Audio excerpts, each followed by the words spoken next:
Hi everyone, this is Micaiah Cosmo with the Athletes section. Today we have a special guest who is an Austrian golf professional, and I'll let her introduce herself. My name is Isabella Holpfer.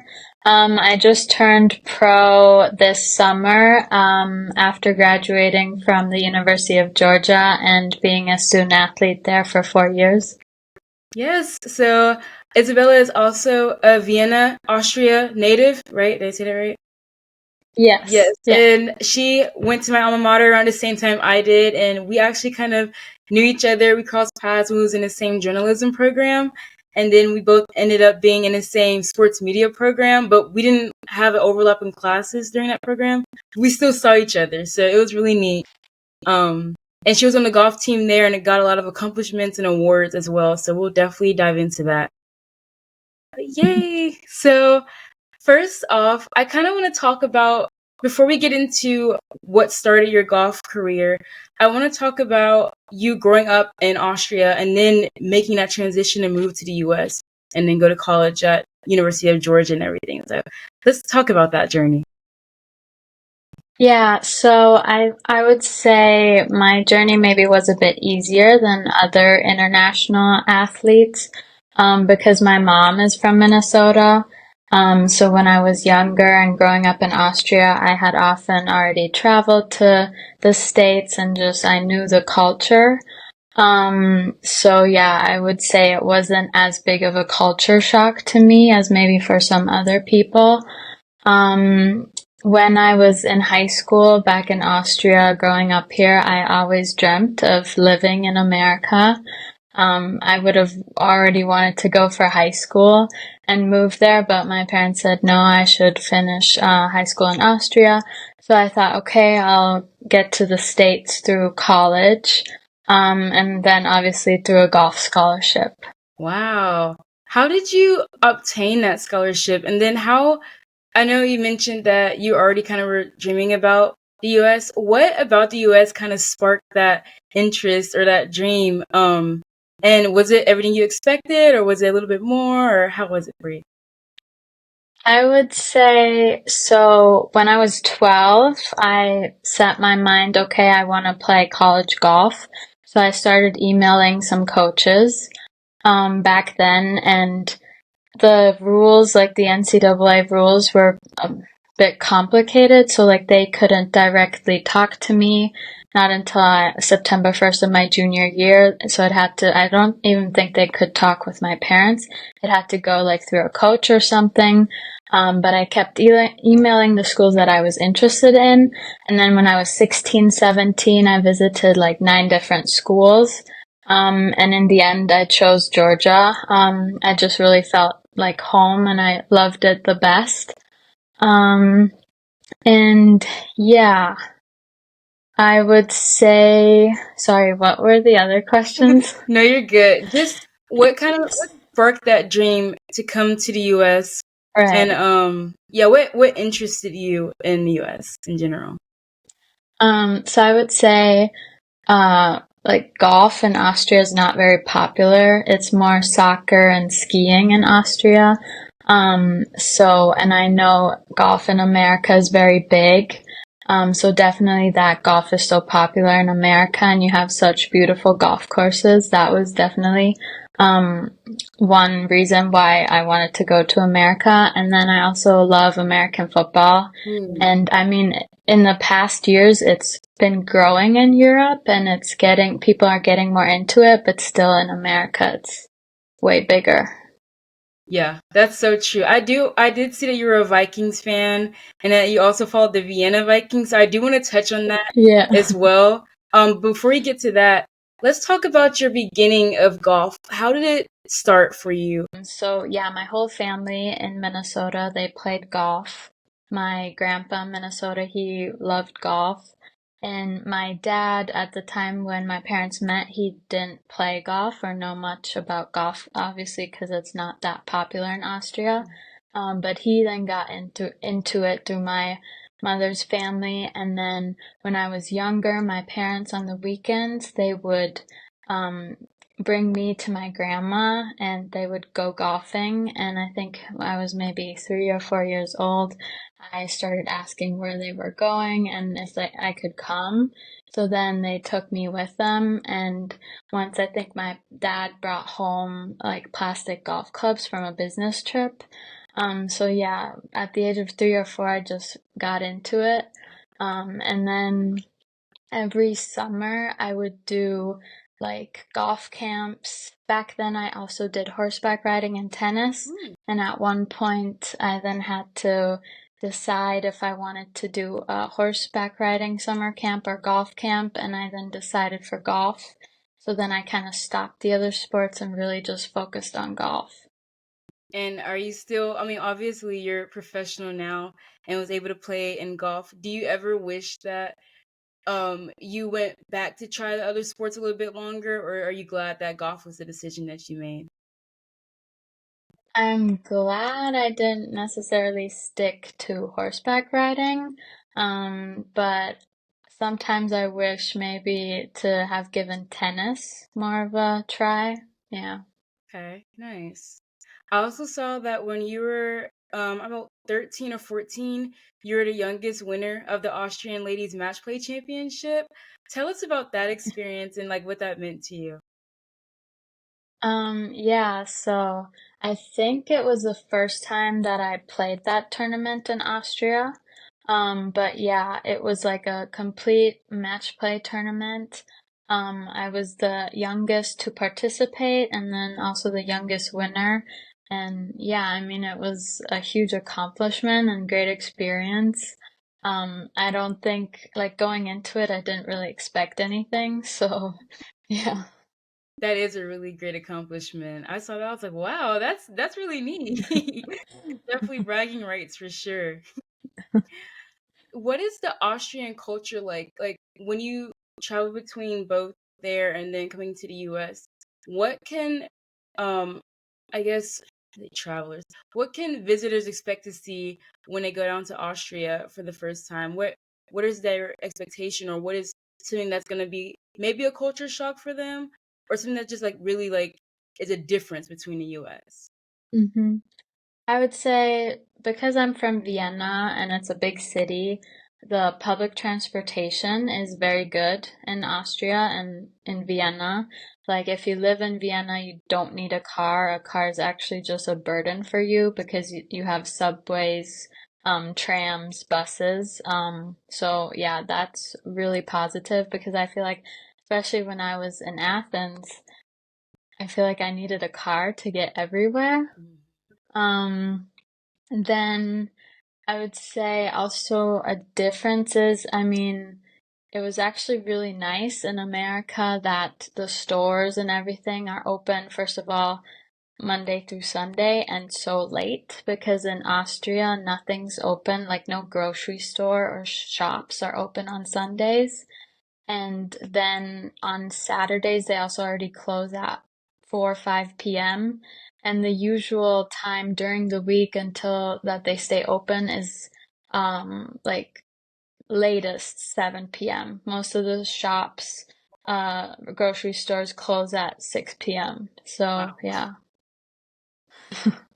That is a big difference. Wow. That's wow. I do want to go visit Austria, especially Vienna. It's just a really big city. Yeah. Wow. What is your favorite part about living in Vienna? And your favorite part about living in the US? Um, I would say there's some really nice restaurants, especially on like the Danube, River Danube. There's it's called Hofbauer.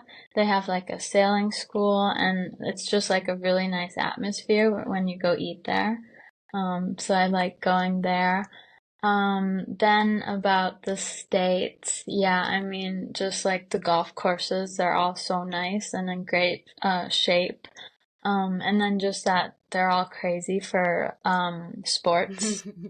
And one thing what I really like, what shocked me was when I was at UGA playing, or I saw so many students that were going to Georgia play the UGA golf course. And that was like a shock to me because back home in Austria, I didn't have a lot of people my age who played golf, especially not in like my high school. So, yeah. Wow. I bet, yeah, that sounds like something that would be very shocking, but also exciting to see like other people are interested in your sport. So that's really cool. I always wanted to learn. My granddad was really big in golf, and I think he tried to teach my mom a little bit when she was younger. And my mom like brought it up sometimes to me. My siblings like, "Oh, somebody should like learn golf. It looks really fun." So we have some cousins who do it, and my brother tried to learn, take a few lessons and learn, but never like finished it. But I always thought it was a really Hmm. interesting sport to like kind of learn a little bit more about or like get into. So I definitely want to check it Yeah. out a little bit more. So, what ultimately led to your decision of choosing the University of Georgia? And how was your experience being a student there, but then also being an athlete there? I would say so. Already back when I was in high school and before that, I loved American football and I always followed the Minnesota Vikings. So I wanted to go to a school with a good football team, and obviously Georgia was a good choice. So definitely football, but then also when I visited Georgia, I loved the campus and also the practice facilities and the UGA golf course. And then that the golf course was just like 5 minute drive from Mhm. campus was also nice because some other schools you had to maybe drive like 45 minutes from campus to the golf course. Wow. And being a student athlete, you don't have that time. Yeah. So yeah, and then also, I mean, Georgia, there's a lot of PGA Tour professionals and some LPGA Tour players who went there, so that too. Yeah, that's so true. It is a really nice golf course at Georgia as well. And I only went there once because for one of my sports media, I think that's how we like interlapped. And I was like, wait, Yeah, yeah. I had to cover, I think it was Katarina Dunn, was it? Yeah. And then y'all's Mm-hmm. coach, we had to interview them for an assignment. And then I saw you and I was like, oh, hey, I didn't know you was in this program. So I thought that was pretty neat.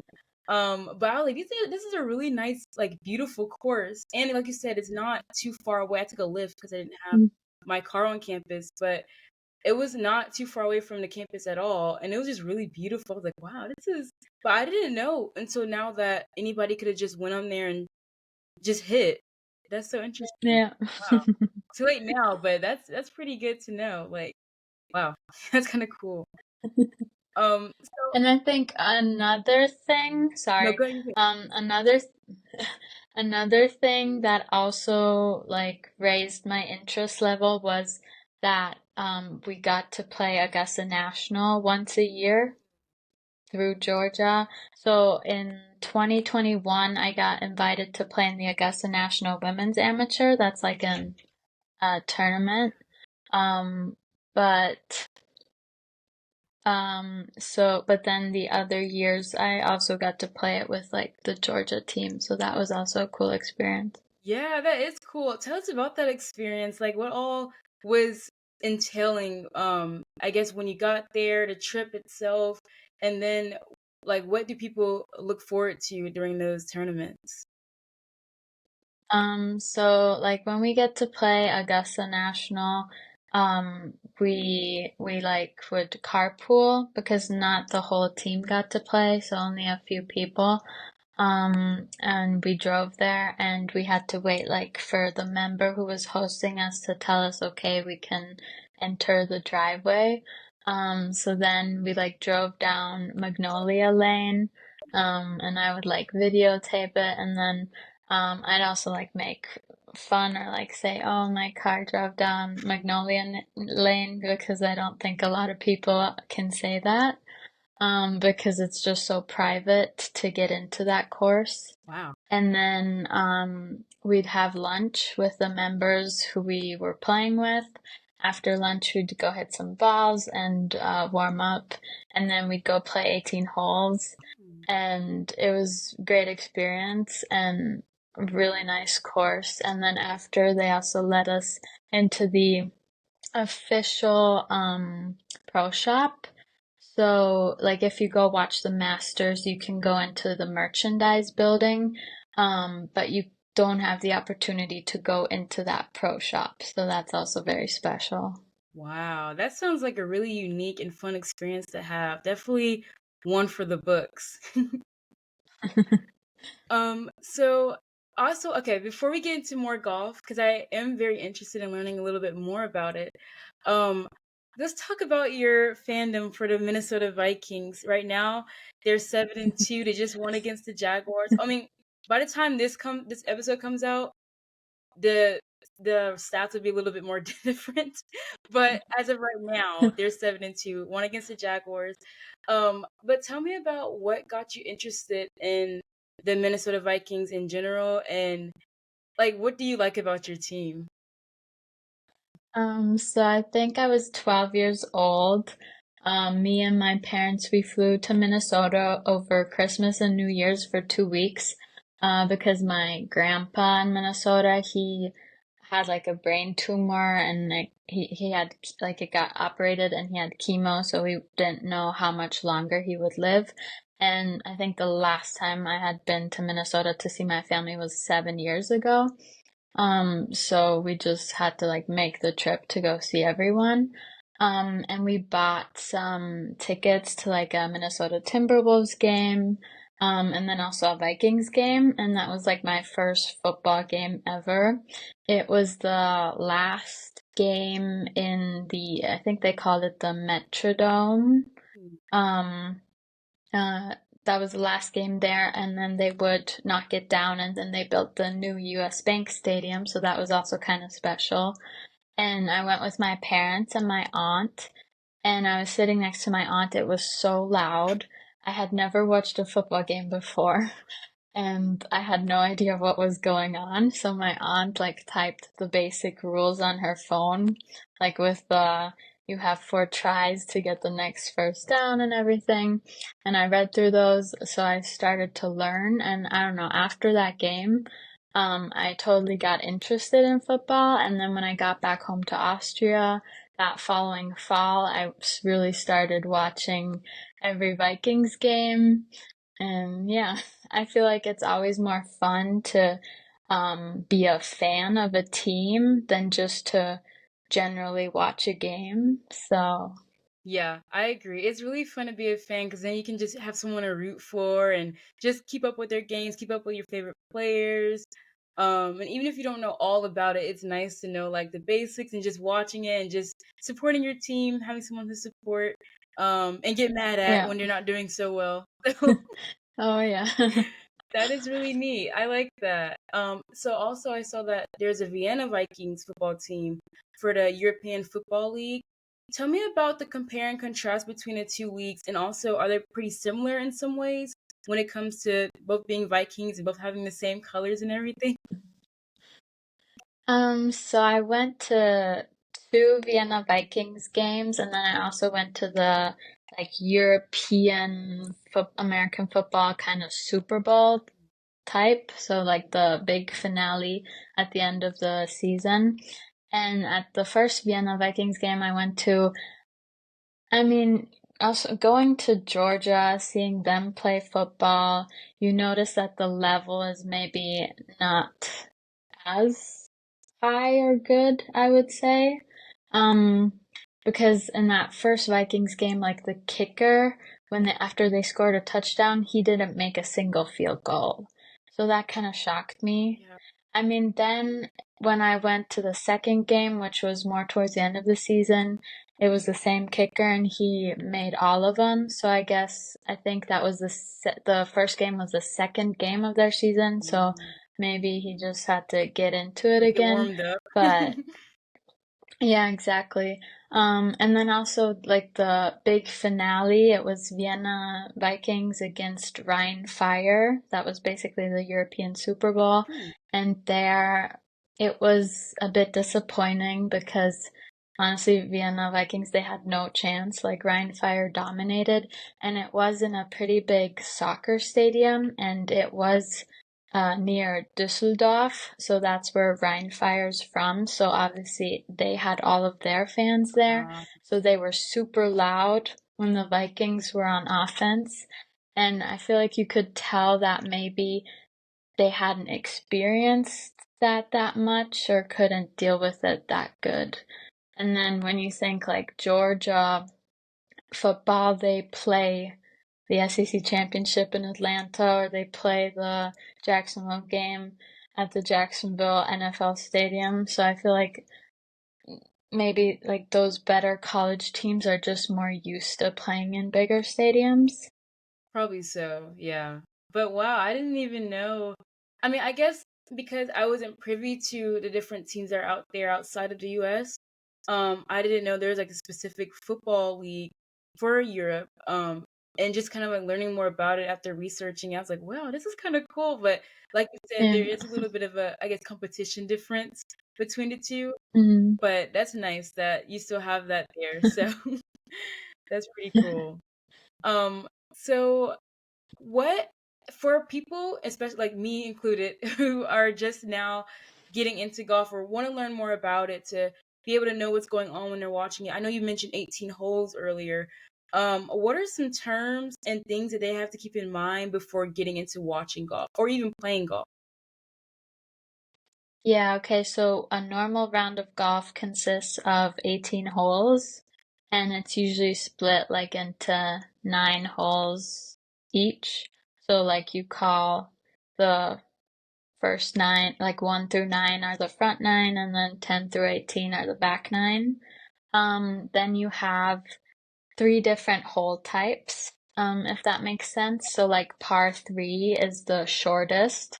It's usually where you hit, if you're like a decent player, you can reach the green in one shot.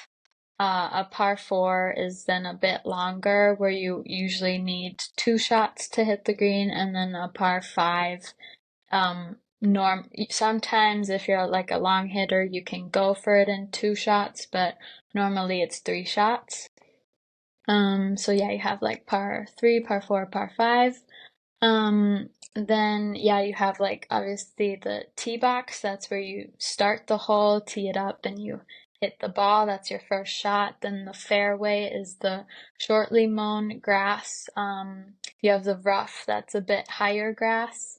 Then you have like bunkers. Those are like the sand beach area. Hmm. Then you have like water hazards or white stakes that would be out of bounds. And then you also have like the green area, that's the really shortly mown area, where you use the putter. Um, yeah, and then like a par, for example, if you're playing a par four and you need 4 strokes to hit your ball into the hole, then you played par. If you need 5 strokes, then you played a bogey and it's like +1. If you on that par four only need 3 strokes, it's a birdie and it's -1. Oh, okay. Wow. I should have been taking notes.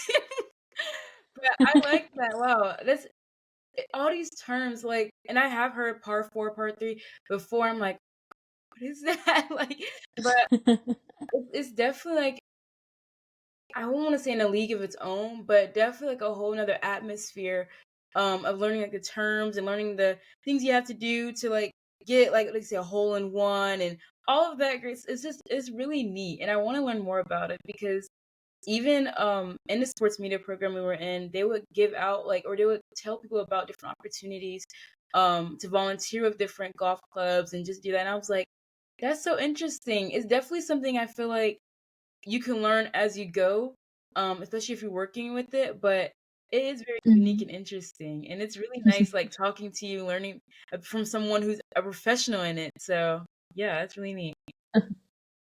Speaking of professional, can you tell us about your professional journey, how you got into going from college to professional and what you're doing now, where you are now, and just what all it entails being professional?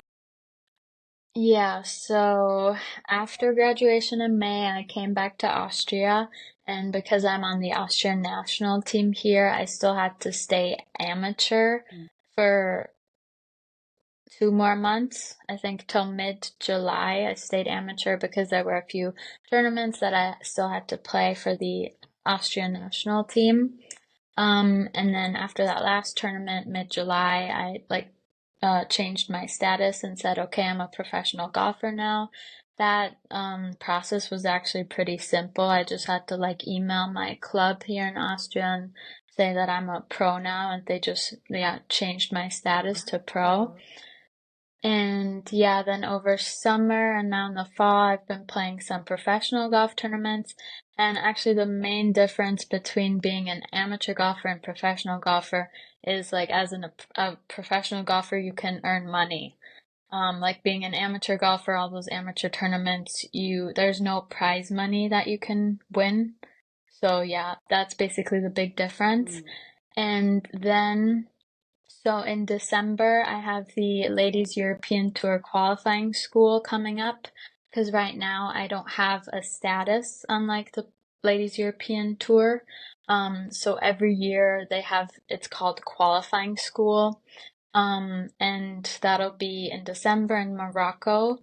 And it's like there's two stages. So like the first stage is a 3-day tournament. And if you then make it, I think there's around 60 to 70 players at 4 different golf courses. And they haven't announced yet how many exactly will qualify from that to the second stage. But for maybe if you're, I don't know, top 15 or 20, I'm not sure, from that first stage tournament, then you make it to the final stage, which is right away the following week. And then you play, I think, 5 rounds. And there you also have to be like top something that you can earn your Ladies European Tour card for next year. So yeah, we'll see how I do there. The big goal is obviously the Ladies European Tour, but they also have like a second tour that's kind of like the lower level. So if I don't get my Ladies European Tour, then I'd be playing on the LET Access Tour. So yeah, we'll see how I do. Wow, I believe you're gonna do well. You're gonna do really well. I'm excited for Thank you. you. Wow, do your parents go to a lot of your tournaments as well, or did they go to a lot of them when you were at Georgia? So when I was at Georgia, they hardly came to any tournaments. I think they came for the Augusta National Women's Am, and then I think once in my sophomore year, my mom, because she was for business in America, she quick watched a tournament. But yeah, now this summer and fall, my mom has been traveling with me mostly to tournaments. Nice, that sounds really fun. Nice vacation for you as Yeah. well. And I remember you telling me before we like had our sports media graduation, and you was like, "Yeah, I'm gonna be going pro." I was like, "Whoa, wait, that's really big. Like, I want to learn more about that." So that's really nice to see how, or just really cool to see and hear how the tournaments work and how you qualify for different things, and then you change from amateur to pro, and are now like about to be really just doing this thing. So that's exciting. Definitely something fun to look forward to. What would you say was your hardest or most competitive tournament that you've participated in? Um, I would say probably the Augusta National Women's Amateur Tournament, just because it's like you don't just sign up and say, "Oh, I want to go play that tournament," and you'll play. Like you have to qualify, and they go after your world amateur ranking. And I think the tournament field is like 72 or 75 players. And from those 70 something players, they take, I think, 30 European players. And when that year where I qualified for it, I was like top 25. I was 25th in the world amateur ranking.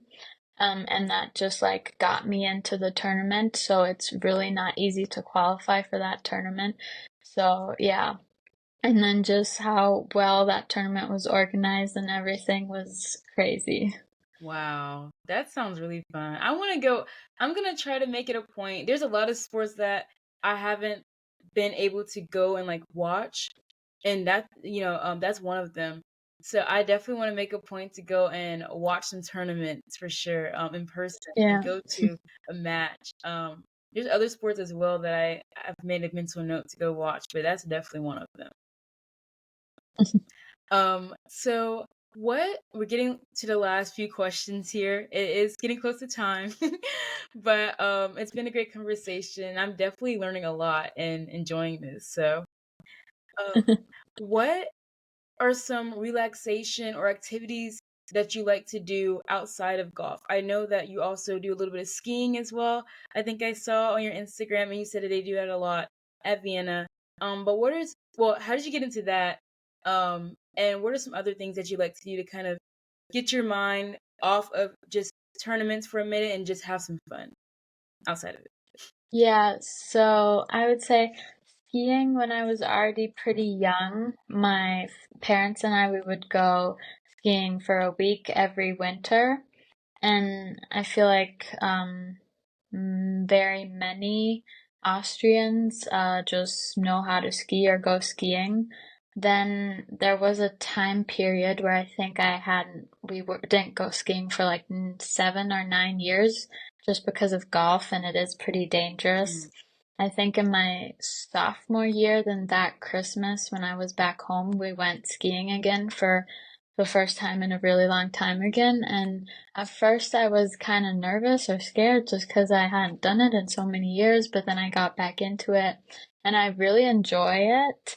It's just, especially also now because I'm a golf pro and basically golf is like how I make my living. I have to watch out because skiing is very dangerous and you always hear accidents. And even if you're a good skier, something can happen because people who can't ski or don't have their skis under control then maybe um, ski into you and cause an accident. So it's just a lot of also like factors that you can't control that can be yeah. dangerous. So yeah, I don't know if I'll maybe I'm not sure if I'll go skiing this winter yet. We'll see. Mhm. But yeah, besides skiing, I mean, obviously I love like watching American football or going to games. I also like working out and I also enjoy like taking my dog for walks.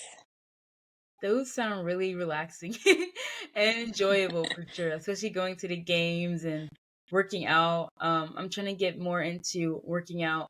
I like walking, and that's my favorite form of exercise. Trying to get like a That's 10,000 good. step. Then playing golf would be perfect for that because you're gonna get your steps in. Yes, I should. I actually am interested in maybe taking up golf for a hobby. Maybe. I want to at least do a trial class. I know they have a few like just like groups and stuff in Atlanta. Because I'm taking a gap year before I go to grad school next year. So Okay, yeah. nice. Yeah, so while I'm doing that, I do want to make sure I'm, making money and everything, and I love doing this podcast. But I want to also like take up a new hobby, sports wise. I love volleyball, but I also want to try something new, like maybe golf or tennis. Wasn't the best at tennis when I took lessons, but I know there's a lot of different golf groups I've been seeing pop up on my For You page on TikTok or like Mm. Instagram. They'll advertise it. I'm like, is this a sign? Like, should I look into it a little bit more? Because it looks fun, and then just being a part of like the clubs and just having people around you who are also learning in different levels. I'm trying to see. So I'm very much interested in doing that, and I'll let you know if I do. Yeah, please do. I will. So now we're on the last question, and I asked all the athletes this question. What is a piece of advice you have for someone who has gone through your experience in golf in general, or golf specifically, or just sports in general, or who are gonna go through your journey or something similar to your journey? Um, mm, I would say, well, especially with golf, you're gonna have a lot of ups and downs. Um, and it's easy to you really have to focus on the process, I would say. It's easy to start focusing on your score or results and kind of let that affect you, how you feel or how it makes you feel.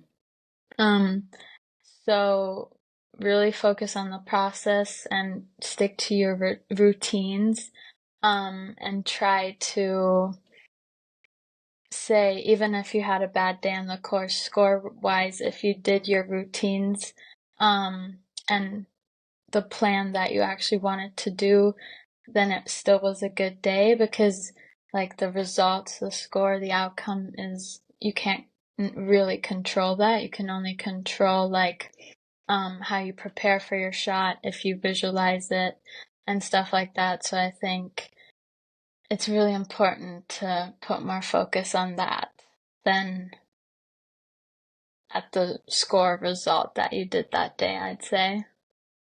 Yeah, I agree. I agree with that. I like that because even in life, sometimes we have a routine or sometimes we just kind of focus on things that affect us, but not thinking about, is it like enjoyable? Am I still getting to my routine but not really getting the results that I am looking for? Does that still count as a good day? Does it still count as, something good I'm doing, or is it a wash? Yeah. I think it is important to kind of know that, just focus on how it makes you feel and how you're doing, and then there's like little progresses in that, Mm. so Yeah, exactly. Yeah. where can the people find you on Insta or social media in general? Yeah, so Instagram is Isabel Holpfer underscore aka underscore is. Yeah, then I have LinkedIn, Isabella Holpfer. Yeah. Love LinkedIn. Love that. Well, thank you so much, Isabella. I really enjoyed talking to you and learning about golf. I actually very am interested in joining like a golf club or just looking more into it for myself. And also just watching a match. So I'll definitely keep you updated with that. Sounds good. Thank you so much for having Of me. course.